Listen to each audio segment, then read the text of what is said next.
How's it going today? So basically, I recently made a Facebook post where I asked everyone, hey, how would you guys like if I actually made a personal rundown on my social media marketing agency script that I use, for agency meetings? So what I've actually gone ahead and did is, I just started this video and basically have decided to share this with you guys.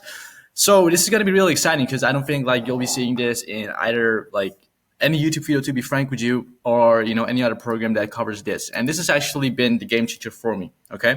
And what I typically do to really, really get the most out of my sales calls is I stay in a fasted state from, the moment when I wake up till typically, 3 to 4 p.m.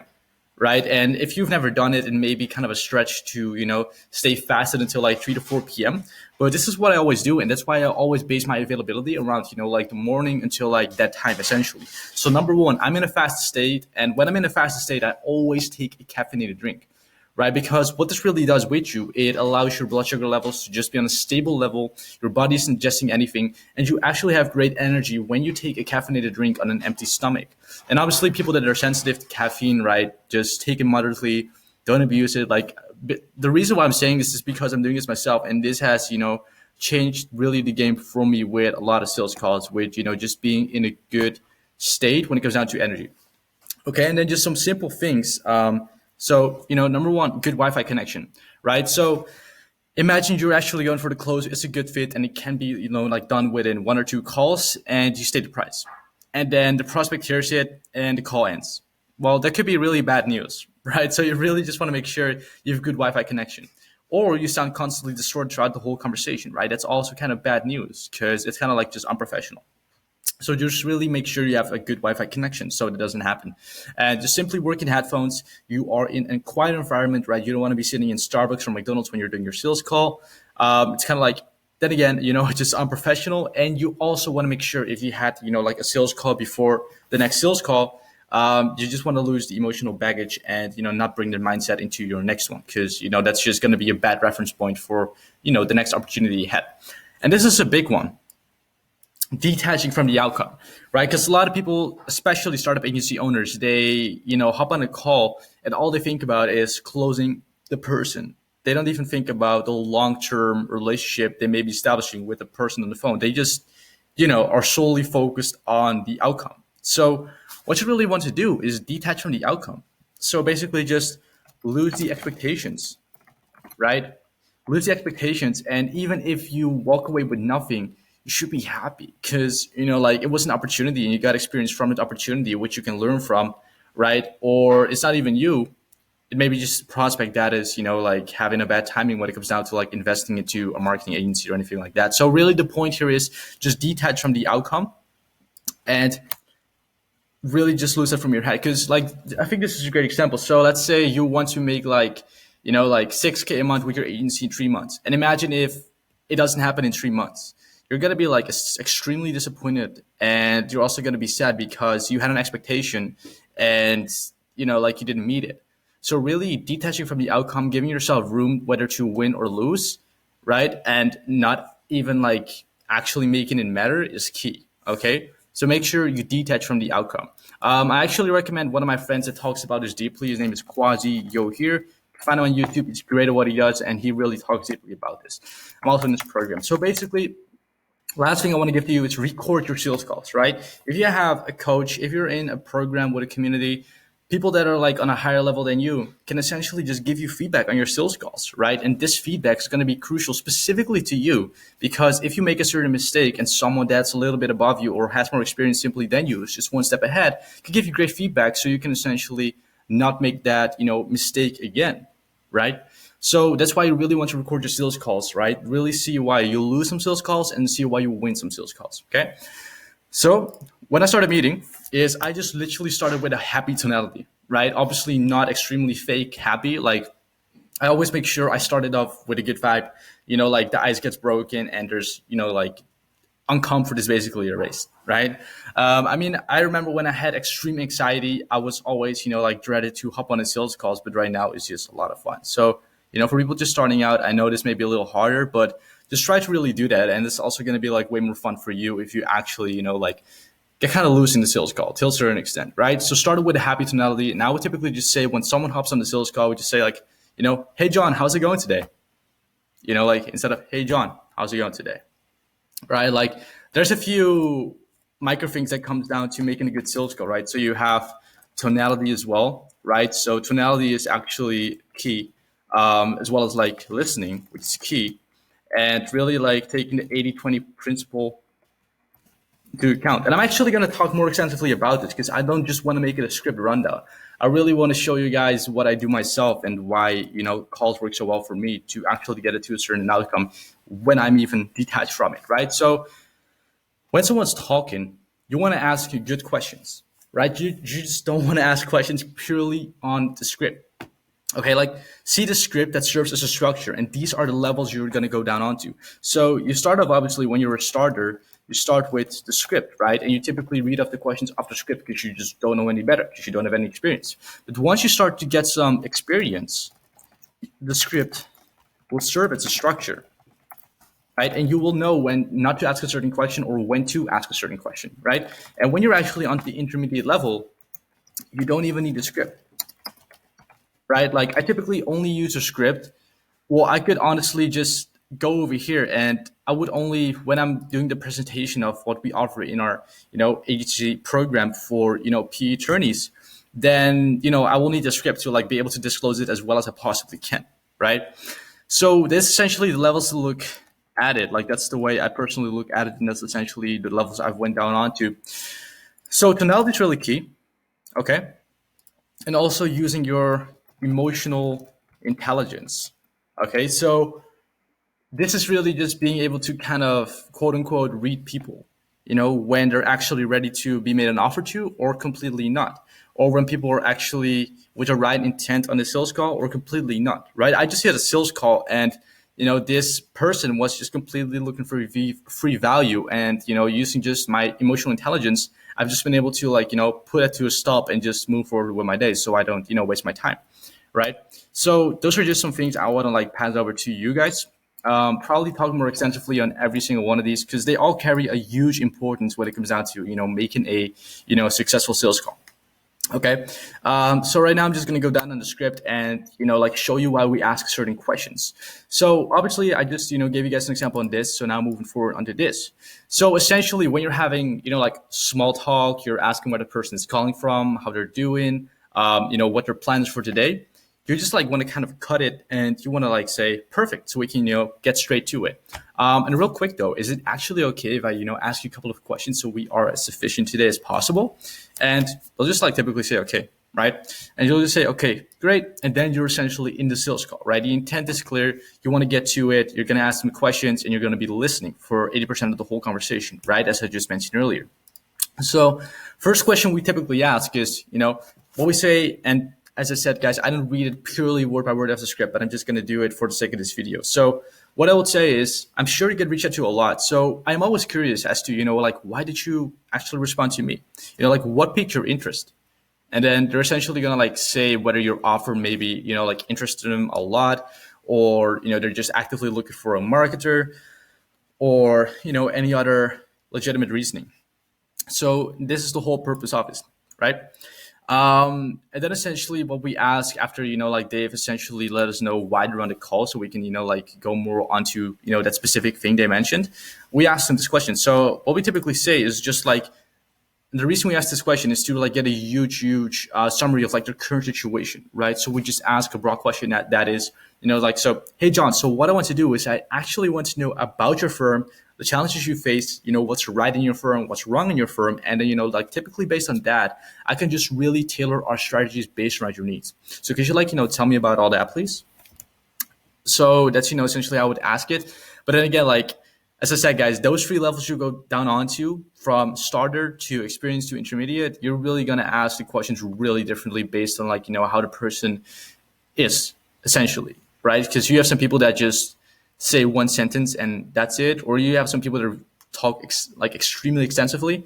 So these are also like huge things to take into account. But, that's going to make more sense as you get more experience with sales calls. So once we get an answer from this, what we typically do is just like bullet points, like bullet points, the important things that they mentioned, right? So we don't literally tie word by word what they say. So if they say like we're relying on traditional methods, we would just say, still using traditional methods of marketing, right? Or they're working with an agency, but low quality leads, right? So these could be like kind of things that they could be at essentially with the marketing side of things for the firm.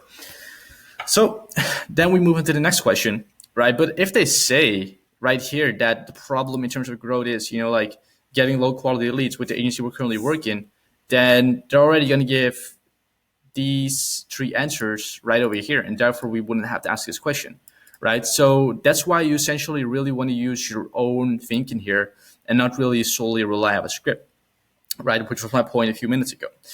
So now this very powerful question. Well, let me actually just cover this because I just like gave an example as to like why when you shouldn't cover this, but I'll just give you an example as to like how I would ask it. So if you had asked them, so hey John, if you had to like say one thing right now in your firm that's actually causing a problem in terms of growth, like what specifically would it be?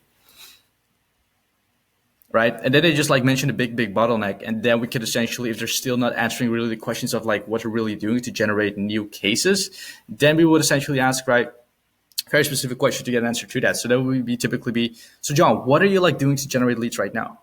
Right. And then you get an answer to your question. And if they've never tried something, then you don't want to ask this, right? Nor do you want to ask this. But if they have tried something, but they don't mention their experience with it, or they just say yes, then you want to ask this question, right? So, okay, awesome. So like, what have you like essentially tried it in the past? Okay, cool. And, what did you like about, that experience and what did you not like? And so, when they've worked with, for instance, another lead supplier and they tell you what they didn't like, that's going to be a great unique selling point for you at the end, where you can just like state that, your agency is not about, like the burn point that they mentioned. Okay. And that's going to like give them a lot of comfort, because imagine if you go for the close and they still feel like uncertainty because of like what happened in the past, and you specifically stating that that's not going to happen is really going to be like a key for you. Okay. So now we ask a really specific and great question. So that would be essentially, so, hey, John, what would, like your ideal program look like? Like, let's say if you could just generate leads at will, right? So like what kind of criteria do these cases need to meet? And then I essentially just give you the perfect answer you're looking for, right? Like the goal of asking questions is to not do any guesswork. It's to really get into the specifics and show how you can solve someone's problem, right? Like really all sales is taking someone from where they're currently at to where they want to be at. And if your offer can actually take them to that place, then you make the offer and it's typically going to be a yes, right? Because it just makes so much sense. And then also this is just something that you can ask, right? So John, is there like anything else you feel is important for me to like know about your business? Because imagine if they're just like looking to spend 100 grand this year on marketing, like that's a good thing for you to know. Because that means like they've got the budget to invest into like, a high ticket agency service, or if you charge 2K, that could be the case too. Like, it just shows the availability of the budget. So, like that way you can get around the objection if they say they don't have any money, because then, it has to do with the offer. And when it's actually generally a fit, this is just what we say, right? So, hey, John, so that's pretty awesome. So based on everything you just told me, this actually sounds like a great fit for you, right? So what I'm actually going to do is I'm going to get into the specifics of exactly how this program works and why I think it will be the best way for you to get more personal jury cases.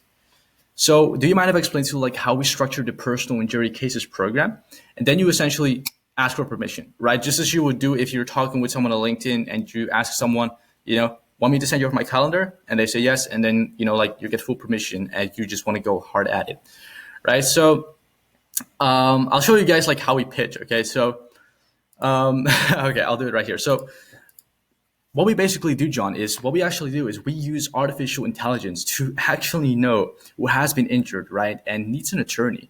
And now what we do is actually to get these people that have been injured to contact your firm for free consultation. Okay. And in order to just like really keep everything streamlined and get the most out of the leads we generate for you, we ensure to really keep things simple and result driven and, only focus on 3 pillars, right? So these 3 pillars are number 1, transparency. Number 2, lead quality and guarantees. And number 3, scaling. right? So I'm actually going to elaborate just on the first one right here for you. So the first one is transparency, right? So in order to make sure we can actually make this a long-term relationship together and make this the best win-win situation possible, right? We have got a dashboard you can personally log into where you will see all the leads that are coming in, okay? So what we will do is we will text, call, email, and even voice drop these leads for you over a 14-day automated sequence. Does it make sense to you, John? Right? And like I would typically add like just, you know, add that question in to make it still like interactive instead of like making a long boring pitch, right? So John, when I say dashboard, it's super simple because all you literally have to do is log in. You will see absolutely everything in one eye glance, okay? And aside of that, we also just give you the option to text them yourself through your own personal dashboard, or simply even call them up if you like by yourself, or someone who could do this for you. And then when we get into the second pillar, which is lead quality and guarantee.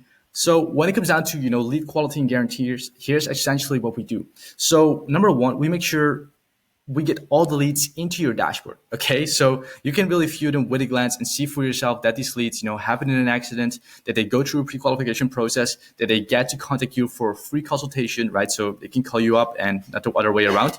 That the lead's contact information is exclusively sold to you and only you, and that the lead is actually in your desired geographical area, right? And lastly, which we've also noticed with a lot of personal injury attorneys, is that they like caught the leads, but they have no recollection of filling out the survey. And we're also going to make sure like that is the case when we sign up leads for you. Okay. And then the last pillar, which is also the most fun one in my opinion, right? So what we do every 30 days, what we do is we compile a report for you and show you all the numbers that are relevant to you, such as, your return on investment, right? What we spent, what we've gotten back, and how we can actually seal everything up. So John, how does this sound all to you? Do you have any questions on that? Then we would essentially pitch it. So we do a prepaid lead generation program, and we essentially price the leads, per a certain amount of money. Okay. And we also just get them on a minimum of 3-month contract. And basically in the second month, we try to get them on a long-term contract. And we always really push on, well, not push, push in a way that we value the relationship way more than just transaction, which, every single business owner really likes. Okay. So, and here's just some objection handling, guys. And I'm not going to go over that, but basically the whole point of this is to give you an idea of how a sales script is executed. And I'm also going to post a sales call that I have recorded in the description, most likely, if I can retrieve it. If not, I'll be posting one soon. I've also got one on my other video, which is, how to build your agency to 20K a month. In that description, there's a sales call you can listen to. So if I can retrieve it, I'll put it right here so you guys can listen to it. But guys, I hope you enjoyed this video. And I'll put the script also in the description so you can go ahead and use it. And if this is on Facebook, just, send me a message or actually go to the YouTube video. And I'll make sure you can also get your hands on the script so you can model it for yourself if you're actually looking for something, that, fits kind of your sales style. So guys, I hope this was of value to you, and I'll be seeing you in the next video.